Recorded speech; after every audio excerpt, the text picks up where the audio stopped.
So I was reading some story about, I think it was Google, that's saying that they're going to have multiple nuclear reactors to power their database. That's what you got to do now, because what's going on is North America is kind of running out of on-grid baseload power to actually supply these data centers. You're getting data center building moratoriums in areas like Virginia, which has traditionally been like the data center cluster for Amazon, for example, and for a lot of these other companies. And so when you build a data center, you need a bunch of resources, sited close to that data center. You need water for cooling and a source of electricity. And it turns out that, wind and solar don't really quite cut it for these big data centers that train big models, because the data center, the training consumes power like this all the time, but the sun isn't always shining, the wind isn't always blowing. And so you got to build nuclear reactors, which give you high capacity factor baseload. And Amazon literally bought, a data center with a nuclear plant right next to it, because that's what you got to do. Jesus. How long does it take to build a nuclear reactor? Because this is the race, right? The race is, you're talking about 2020, people realizing this. Then you have to have the power to supply it. But how many years does it take to get an active nuclear reactor up and running? It's an answer that depends. The Chinese are faster than us at building nuclear reactors, for example. And that's part of the geopolitics of this too, right? When you look at U.S. versus China, what is bottlenecking each country, right? So the U.S. is bottlenecked increasingly by power, baseload power. China, because we've got export control measures in place, in part as a response to the scaling phenomenon that, and as a result of the investigation we did. That's right. Yeah. Actually, in part. But China is bottlenecked by their access to the actual processors. They've got all the power they can eat because they've got much more infrastructure investment, but the chip side is weaker. So there's just sort of balancing act between the two sides. And it's not clear yet which one positions you strategically for dominance in the long term. But we are also building better, more small modular reactors, essentially small nuclear power plants that can be mass produced. Those are starting to come online relatively early, but the technology and designs are pretty mature. So that's probably the next beat for our power grid for data centers, I would imagine. Microsoft is doing this. So in 2020, you have this revelation. You recognize where this is going. You see how it charts, and you say, this is going to be a real problem. Does anybody listen to you?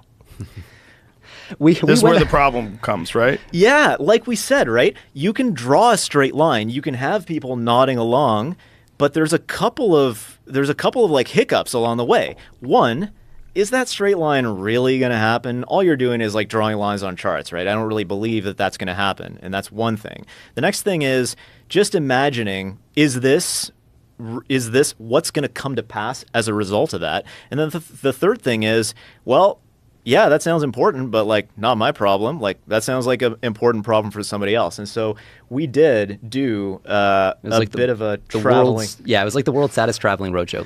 It was literally as dumb as this sounds. So we go and, oh my God, I mean, it's almost embarrassing to think back on. But so 2020 happens, yes, within months. First of all, we're we got to figure out how to hand off our company. So we handed it off to two of our earliest employees. They did an amazing job. Company exited. That's great.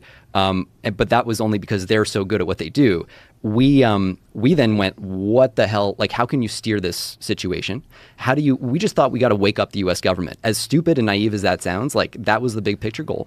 So we start to line up as many briefings as we possibly can across the U.S. interagency, all the departments, all the agencies that we can find, climbing our way up. We got an awful lot, like Ed said, of that sounds like a wicked important problem for somebody else to solve. Yeah, defense, Homeland Security, and then the State Department. Yeah, so we end up exactly in this meeting with there's about a dozen folks from the State Department. And one of them, and I hope at some point, history recognizes what she did and her team did, because it was the first time that somebody actually stood up and said, first of all, yes, sounds like a serious issue. I see the argument, makes sense. 2, I own this. And 3, I'm going to put my own career capital behind this. And that was at the end of 2021. So imagine that. That's a year before ChatGPT. Nobody was tracking this issue. You had to have the imagination to draw through that line, understand what it meant, and then believe yeah, I'm going to risk some career capital on this in a risk-averse government. And this is the only reason that we even were able to publicly talk about the investigation in the first place, because by the time this whole assessment was commissioned, it was just before ChatGPT came out. The Eye of Sauron was not yet on this. And so there was a view that, like, yeah, sure, you can publish the results of this kind of, not nothing burger investigation, but, you could, sure, go ahead.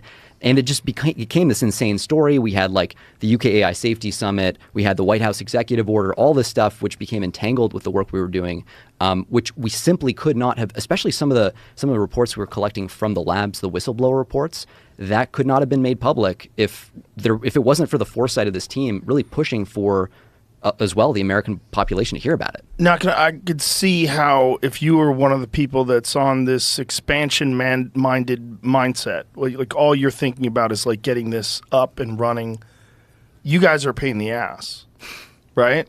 So you guys, you're obviously you're doing something really ridiculous. You're stopping your company. You could make more money staying there and continuing the process, but you recognize that there's like an existential threat involved in making this stuff go online. Like when this stuff is live, you can't undo it. Oh yeah, I mean, like no matter how much money you're making, the dumbest thing to do is to stand by as something that completely transcends money is being developed, and it's just going to screw you over if things go badly, right? My point is like, are there people that push back against this, and what is their argument? Yeah, so actually, and I'll let you follow up on but the first story of the pushback, I think is kind of it's been in the news a little bit lately now, getting more and more public. But when we started this, and like no one was talking about it, the one group that was actually pushing sort of stuff in this space was a big funder in the area of like effective altruism. I think you may have heard of them. This is kind of a Silicon Valley group of people who have a certain mindset about how you pick tough problems to work on, valuable problems to work on. They've had all kinds of issues. Sam Bankman-Fried was one of them, and all that, quite famously. So we're not effective altruists, but because these are the folks who are working in the space, we decided, well, we'll talk to them. And the first thing they told us was, don't talk to the government about this. Their position was, if you bring this to the attention of the government, they will go, oh shit, powerful AI systems, and they're not going to hear about the dangers, so they're going to somehow go out and build the powerful systems without caring about the risk side. Which, when you're like in that startup mindset, you want to fail cheap. Like you don't want to just like make assumptions about the world and be like, okay, let's not touch it. So our instinct was, okay, let's just test this a little bit and like talk to a couple people, see how they respond, tweak the message, like kind of keep climbing that ladder.